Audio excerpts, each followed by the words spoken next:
America, Israel और Iran जंग का 7वां रोज़ है और इस दौरान ये अंदाज़ा लगाना तकरीबन नामुमकिन है कि जंग की बसात पर कौन कहाँ बैठा है। शय और मात का फैसला दिनों में होगा, हफ्तों में होगा या महीनों में, लेकिन कुछ इंडिकेटर्स हैं जो बता रहे हैं कि सूरत तेहरान के शहरी ये बता रहे हैं कि जुमेरात और जुमे की शब इतनी बमबारी की गई इसराइल और अमेरिका की जानिब से जो इससे पहले कभी की नहीं गई थी। कुछ लोग इसे गजा में की जाने वाली बमबारी से भी कि एक ट्वीट की गई है अमेरिकन प्रेसिडेंट डोनाल्ड ट्रंप की जानिब से। व्हाइट हाउस में वो जमा कर रहे हैं बेशक मजहबी रहनुमाओं को, पादरियों को, उनसे दुआएं भी ले रहे हैं। कुछ लोग ईरान का न्यूक्लियर प्रोग्राम को ख़त्म करना चाहते हैं, उनकी मिसाइल्स को ख़त्म करना चाहते हैं, रेजीम चेंज चाहते हैं।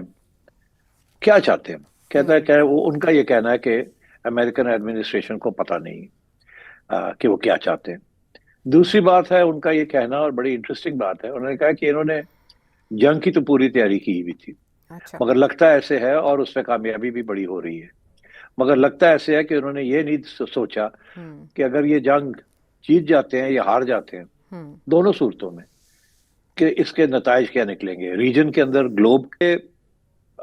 अमेरिकन सिस्टम के अंदर कांग्रेस का बहुत अहम रोल है। उन्होंने अपने जमाने की भी बातें की जब उन्होंने इराक के ऊपर बमबारी की थी।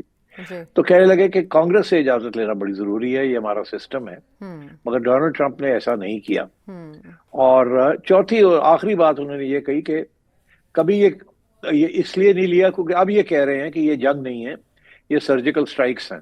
इसी अच्छा। किस्म की बात कर रहे हैं। हम्म। और पहले ये कह रहे थे ये जंग है, अब भी कह रहे हैं, एक तरफ कहते हैं हम जंग जीतेंगे और छोड़ेंगे नहीं और हराएंगे, दूसरी तरफ कहते हैं जंग नहीं है और ये सर्जिकल स्ट्राइक्स हैं। वो इसलिए क्योंकि जंग के लिए कांग्रेस की इजाजत लेनी पड़ती है, जो कि इन्होंने नहीं ली। तो कह रहे हैं कि ये बिल्कुल कंफ्यूज्ड एडमिनिस्ट्रेशन है और इन्हें समझ नहीं आ रही